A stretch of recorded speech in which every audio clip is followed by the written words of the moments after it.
So the usual disclaimer that we do, in your participation here, you take responsibility for making sure you don't do anything that hurts you. The responsibility is entirely yours, and Life in Yoga has no liability towards the outcome of what happens to you here. And the safest, the best way for you to ensure you don't hurt yourself is to follow yoga's rule that you don't do anything where there is any strain involved in doing, which means no jerky movements, no forced movements, no forced breathing or any kind of practices. And anything that does not make you feel peaceful, you shouldn't be doing it. So with that as the guidance, keep your spine straight and make sure the breath is always flowing smoothly, and we are ready to begin. Bring your awareness to the perineum. We are beginning the chakra vibration. Do we have anybody new today? If so, you can unmute and say so. In that case, I will give a little more detailed explanations. Otherwise, we'll do our usual routine, and most of you know the routine, so instructions are minimal.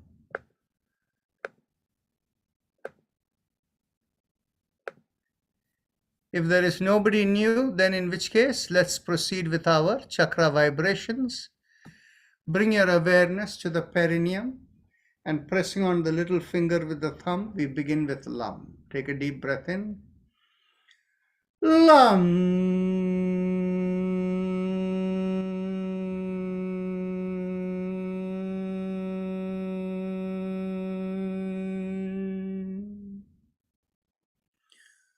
Lam.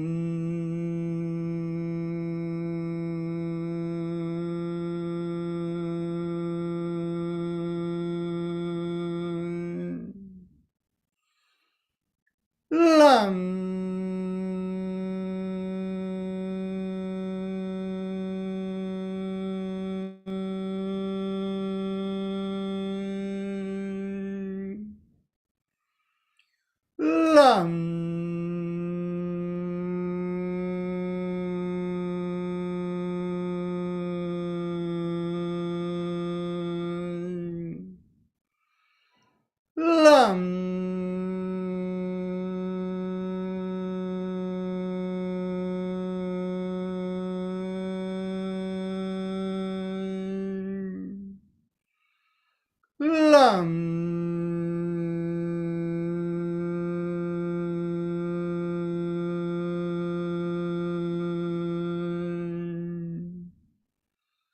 Lam.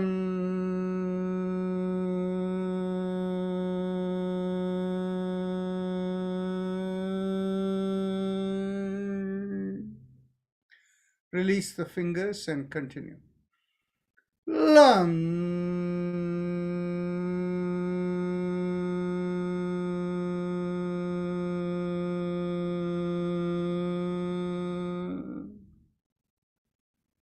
Now we bring our awareness an inch or so above the perineum, and there we do Vam, pressing on the ring finger with the thumb.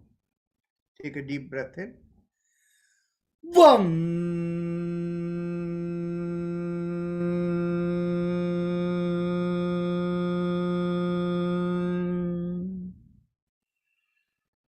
Vam.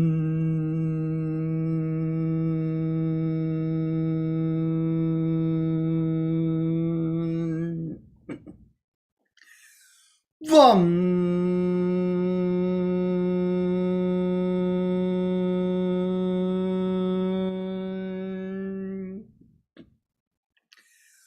Vam.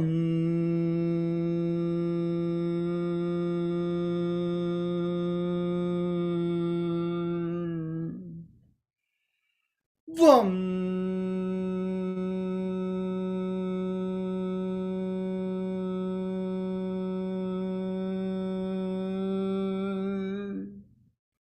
Release the fingers and continue. Vam.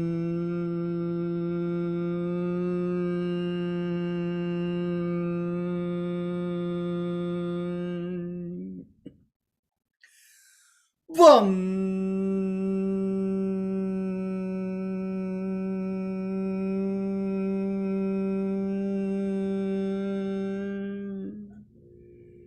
Bring the awareness behind the navel, and there we do Ram as we draw in at the navel and press on the middle finger with the thumb.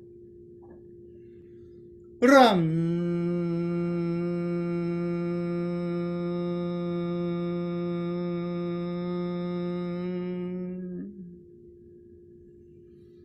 Ram.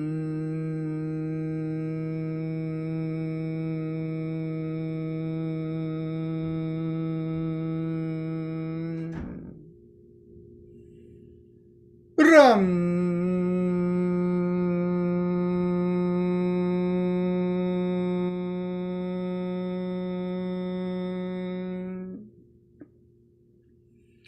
Ram.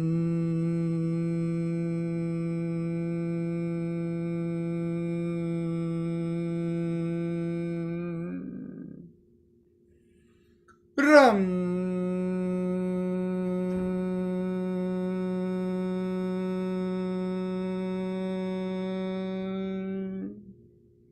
Release the fingers and continue.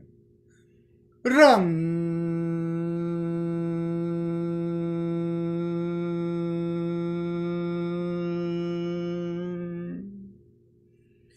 Ram.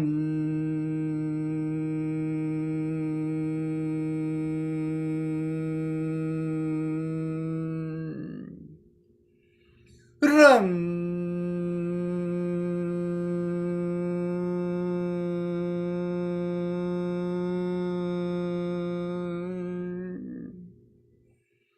Ram.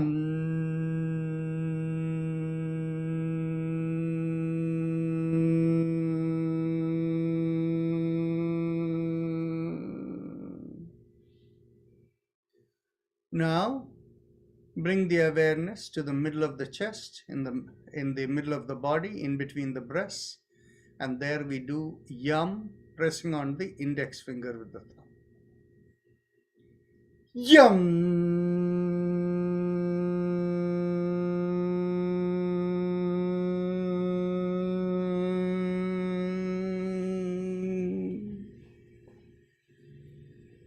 Yum.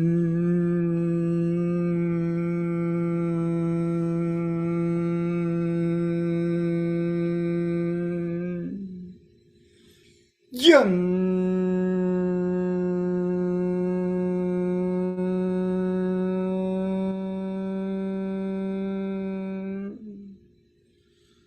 Yum.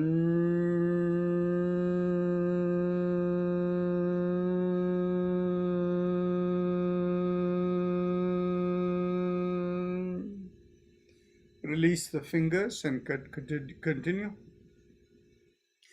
Yum.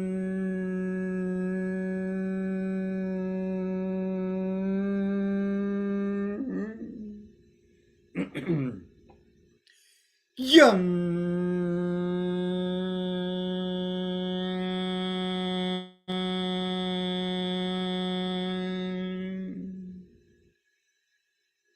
Yum.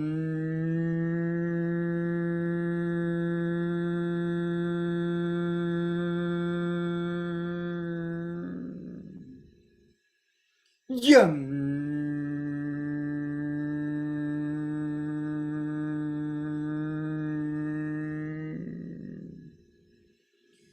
Yum.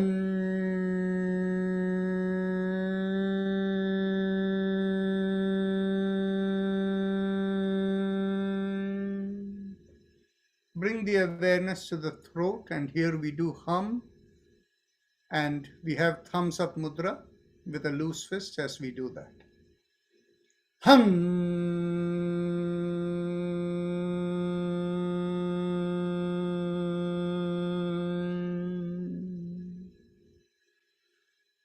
Hum.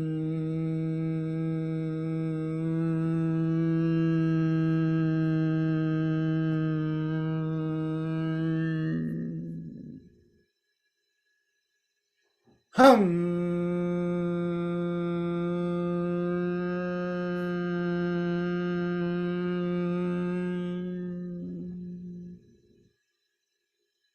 Hum.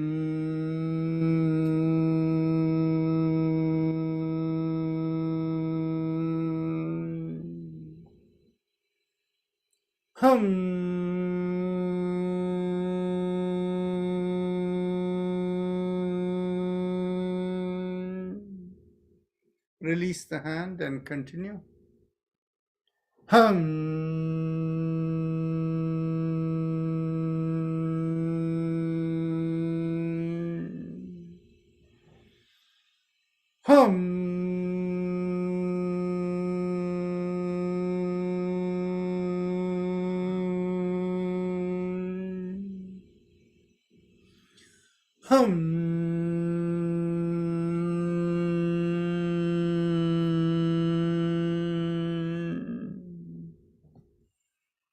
Now bring the awareness to the middle of the head, and there we do chum, thumbs up, loose fist.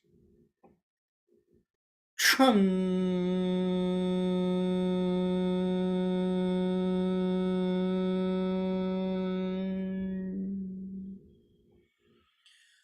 Chum.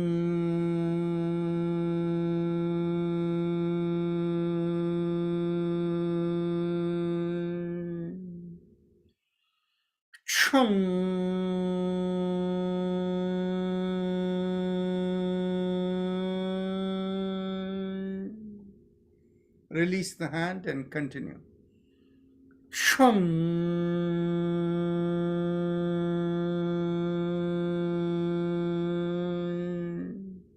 Last time.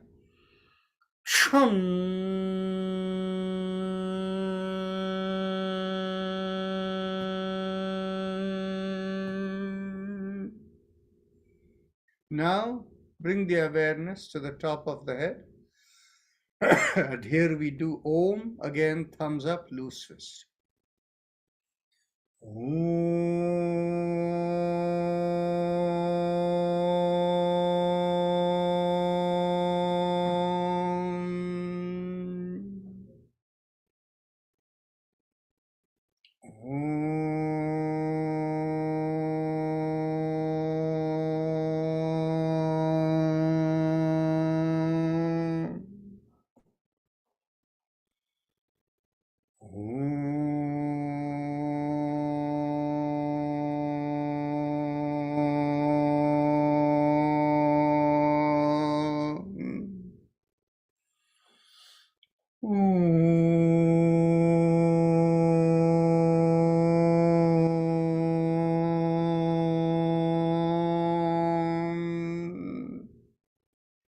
Release the hand and continue.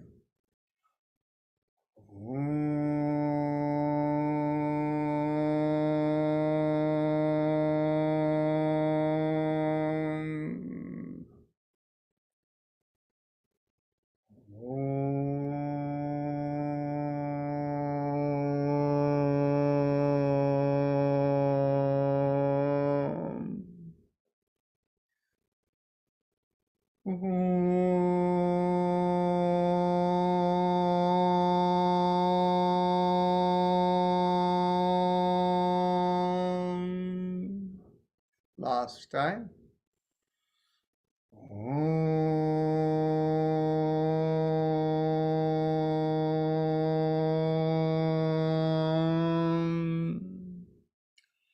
Now we go on to the happy face breathing, the Ujjayi Pranayama. And those of you who know it, please proceed. And those of you who need instructions, bring your awareness to the bottommost part of the mouth that connects into the neck. Focusing there, make a big smile. As you make a big smile with the cheeks coming out, you'll find a slight stretch in the bottommost part of the mouth. And keeping the focus on the stretch, inhale and exhale in slow, deep breath. As you inhale slowly, feel like a mild sucking sensation at the bottommost part of the mouth. And as you exhale, feel like a reverse sucking sensation. Continue.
Now, those of you who feel so comfortable doing this and your attention does not go from the throat, you can do shoulder rotations. Inhale, exhale.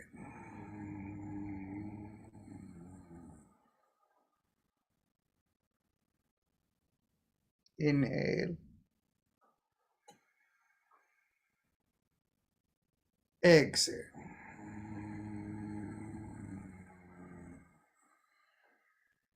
Continue.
Now, if you feel like, you can stretch your hands by the side and lift it up all the way up as you look up.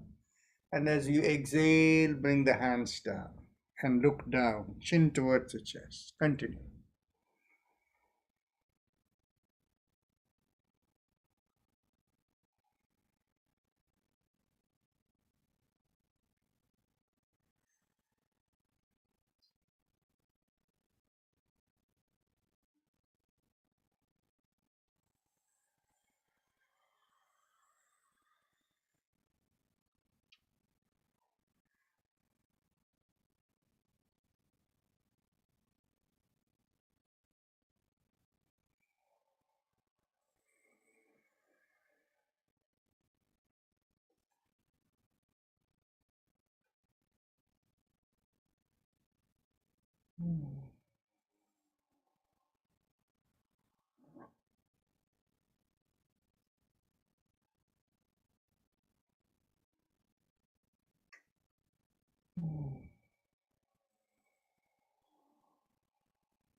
Last exhalation.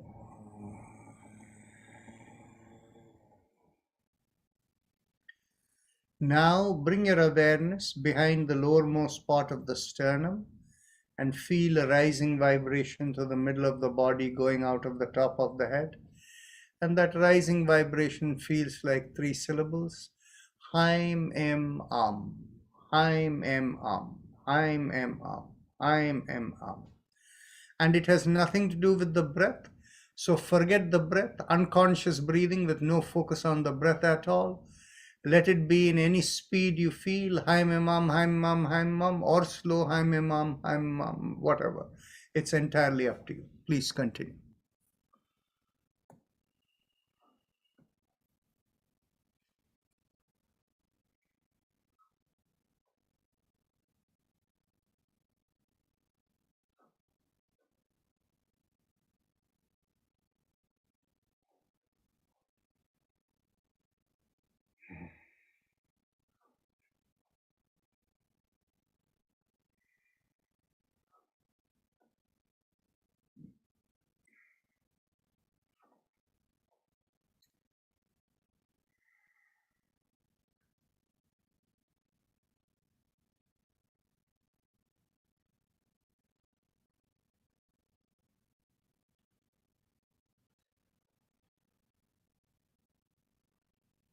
Now, bring the awareness to the chest area and mentally visualize the lungs are vibrating.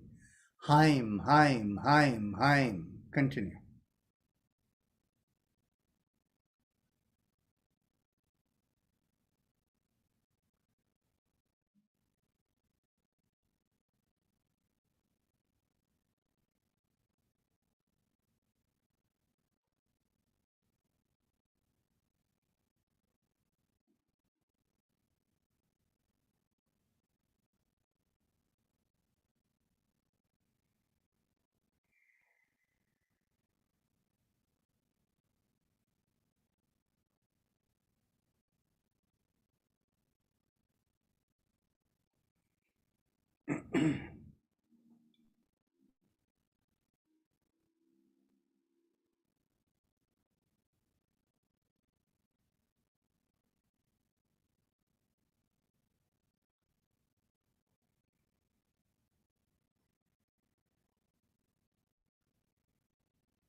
Now, make that into Haim Nam, Haim Nam.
Now we bring the awareness to the middle of the chest, in between the breasts, and from there we visualize a rising vibration going through the middle of the body and out of the top of the head.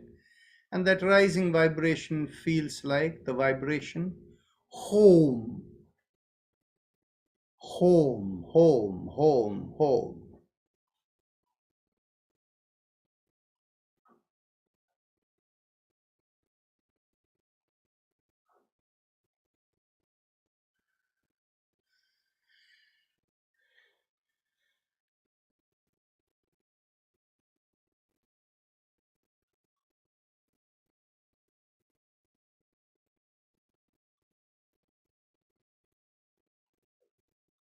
Now we go on to the spinal alignment exercises, starting with the neck. As you exhale, gently tilt your head, bringing one ear towards one shoulder. Inhale, come back up. Exhale, go towards the other shoulder, and continue.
Last exhalation, inhale, come back.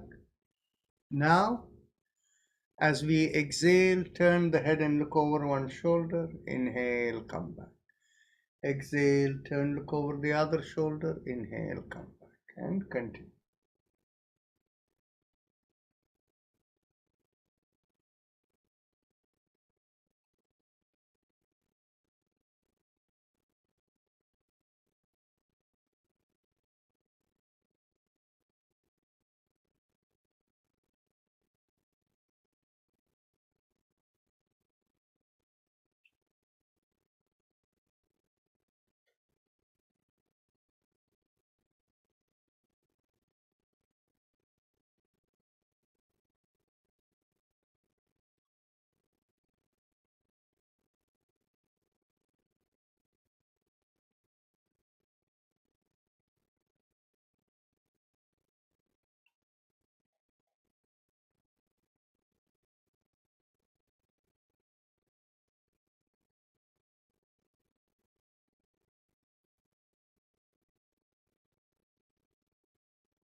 Now, last exhalation, come back as you inhale. With the next inhalation, lift up the chin and take the head all the way back. Exhale, bring the chin down towards the chest, and continue.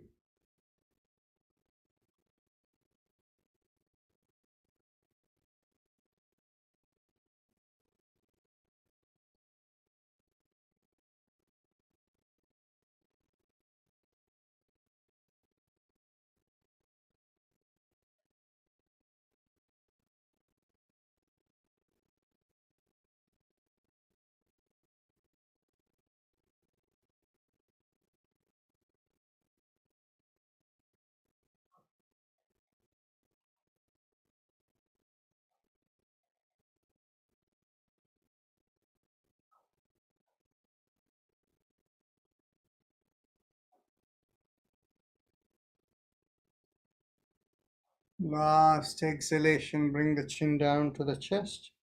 And now we go around the neck. Inhale, half a circle. Exhale, complete the circle. And continue.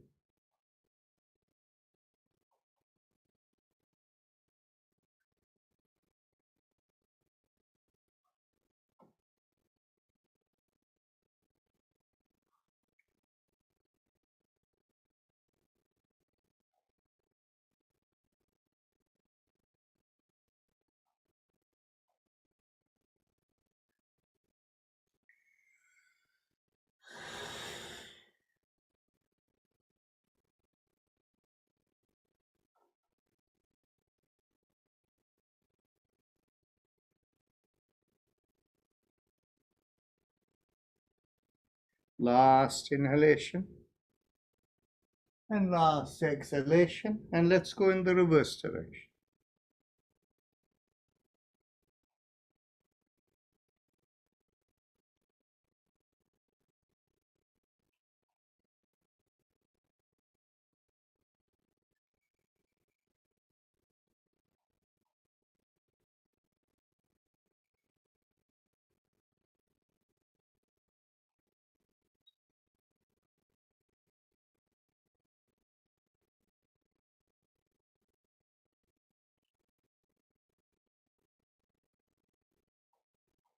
Last exhalation. Now we go on to the shoulder exercise. Inhale, lift up one shoulder. Exhale, rotate it back and bring it down. Inhale, lift up the other shoulder. Exhale, rotate it back and bring it down. And continue.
Last inhalation and last exhalation. Now we stretch out the hands in front of us.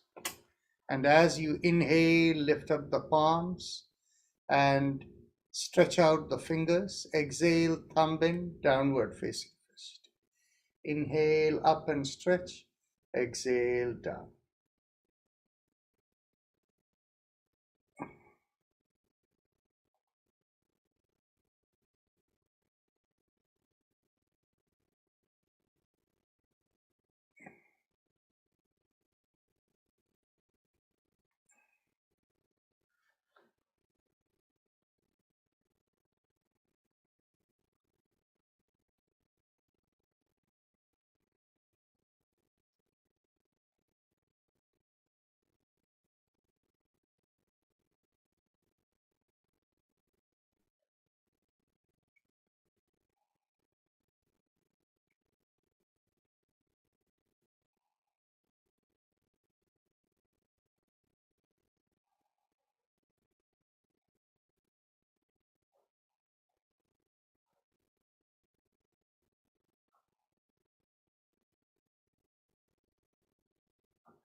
Last exhalation and continue around the wrist with the fist. Inhale, half a circle. Exhale, complete the circle and continue.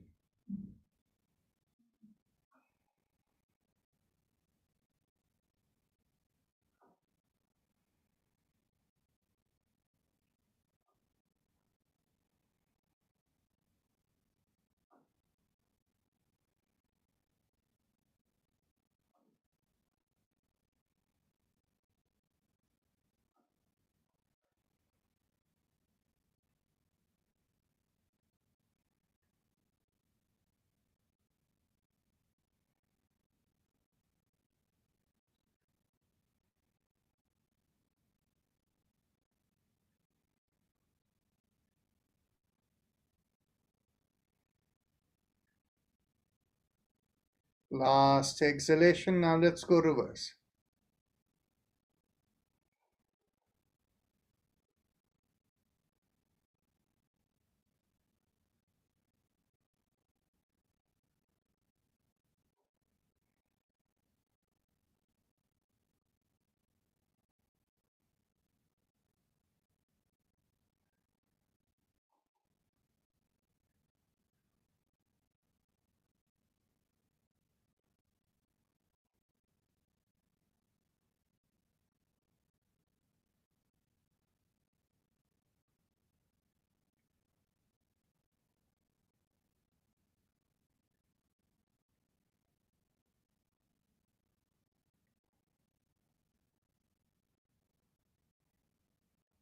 Last inhalation and last exhalation. Elbows in line with the shoulders, and we go around the fist. Inhale, half a circle and open out the palms. Exhale, complete the circle, making a fist again.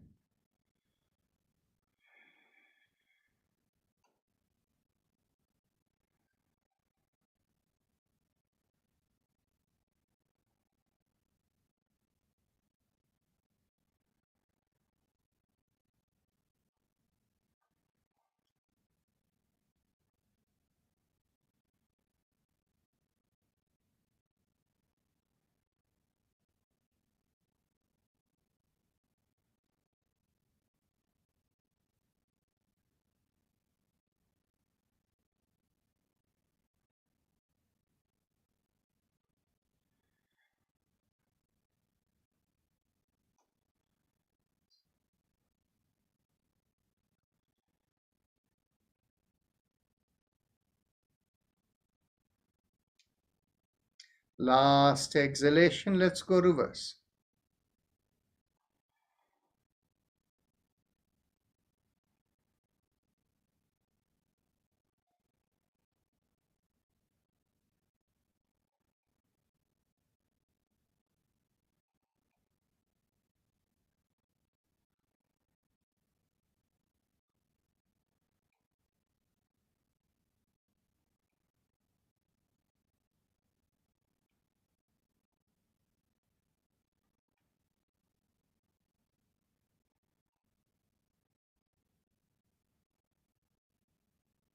Last exhalation.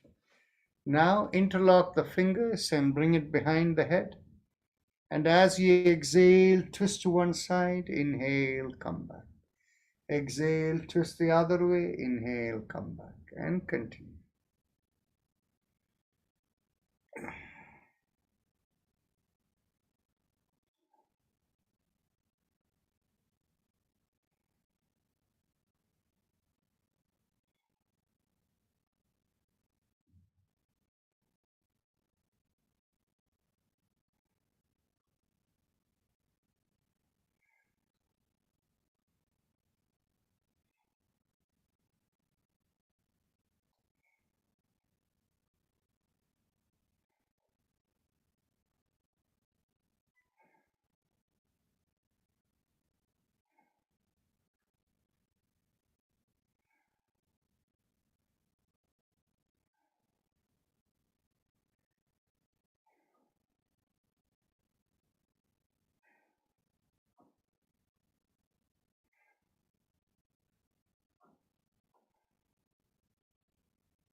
Last exhalation. Inhale, come back. Get hold of the elbows behind the head. As you exhale, pull on one elbow. Inhale, come back up. Exhale, pull on the other elbow. Inhale, come back up. And continue.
Last exhalation. Inhale, release.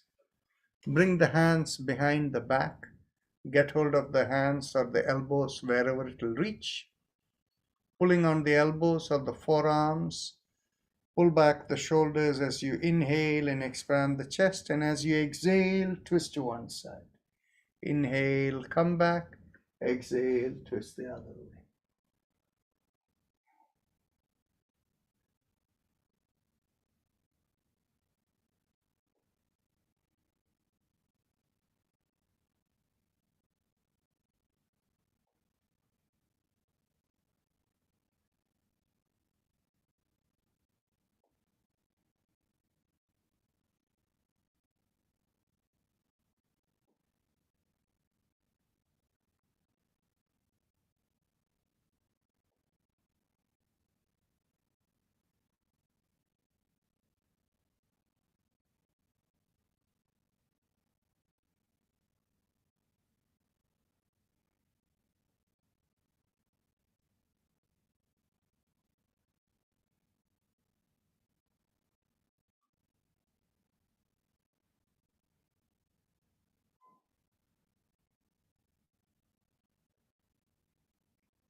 Last exhalation. Inhale, come back. Now bring your hands to your hips behind the back, and we can do, as you push on one hand, make a backward arch, and as you exhale, come forward. Inhale, push on the other hand and make a backward arch. And exhale, come forward. Continue.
Last inhalation and last exhalation.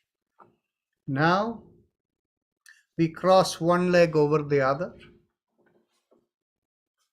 And as you exhale, pull on the knee and cross it over to the opposite shoulder and turn the head the other way. Inhale, release. Continue. Exhale, pull.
Last exhalation, pull and turn. Now let's cross the other leg over.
Last exhale, pull and turn. Inhale, release. Now we will do the pelvic bend. So those of you who have good balance, you can stand up. Others can do it seated on the chair. Bring your hands behind the back. Get hold of the elbows and take a deep breath in. Lift up the chin and pull back the shoulders. And as you exhale, push out from the hips and lean forward. Keep the shoulder pulled back and the chin up so that the back does not bend. Inhale and exhale into the stretch.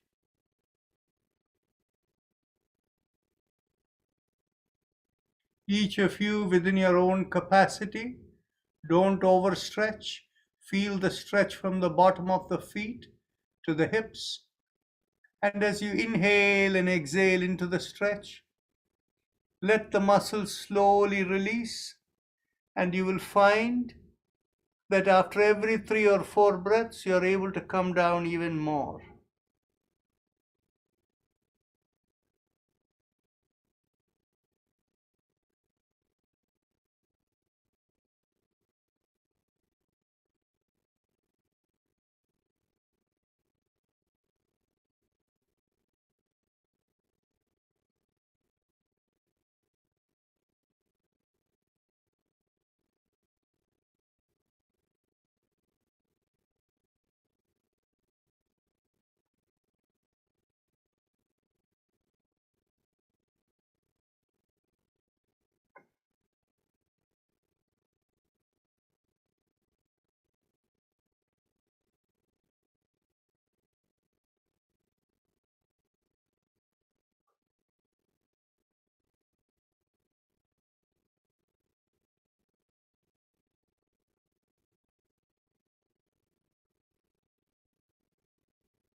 Take a slow, deep breath in and come up.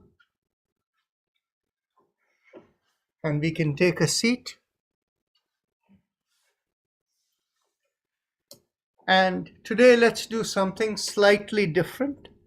As you're seated in your chair, bring your palms firmly onto the seat of the chair, separating your legs. And pressing on the above palms, inhale and exhale in Ujjayi Pranayama. And as you inhale, feel like the awareness of the breath is going all the way to the middle of the forehead, right at the hairline. And as you exhale, feel it come down towards the feet.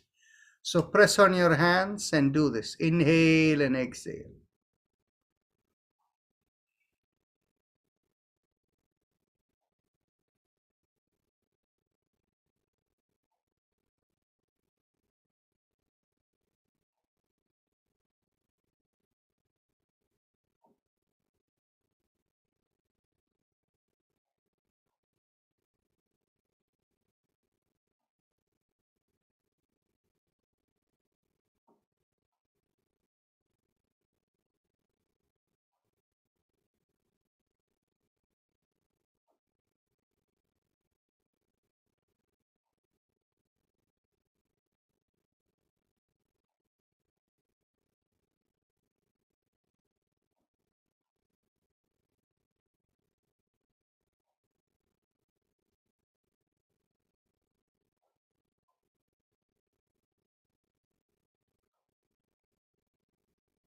Take a deep breath in, slowly come up. And now we can get ready for our usual Bhastrika Pranayama. So let's begin by exhalation. Exhale. Inhale. Exhale.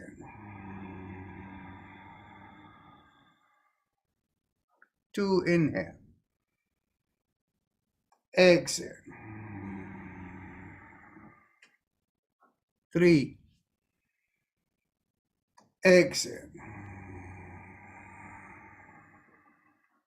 4. Exhale. 5. Exhale. 6. Exhale. 7. Exhale. 8. Exhale. 9. Exhale. 10. Exhale. 11. Exhale. 12.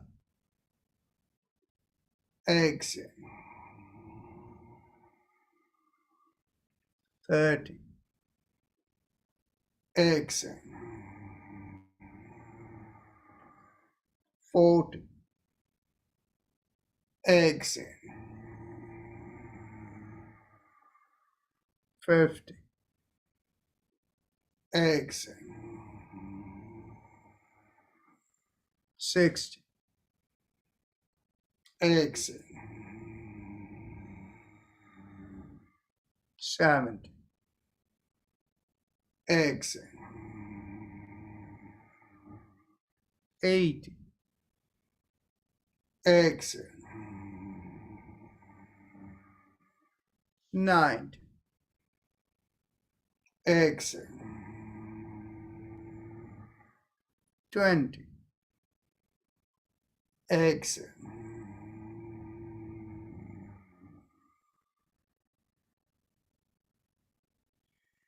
Take a deep breath in through the right nostril, hold the breath and exhale through the left.